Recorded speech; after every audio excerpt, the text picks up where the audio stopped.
Hello everyone, welcome to the HardReset channel, and today I'm going to show you how to enable or disable Viewfinder display on the Canon EOS R50 camera.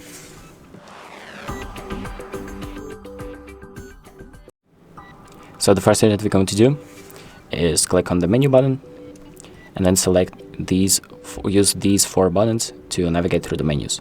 So we're going to select the camera section and subsection number 3.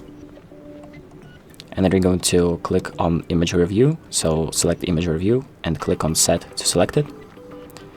And then find Viewfinder display, click set, and select whatever option that you want to enable it or disable it.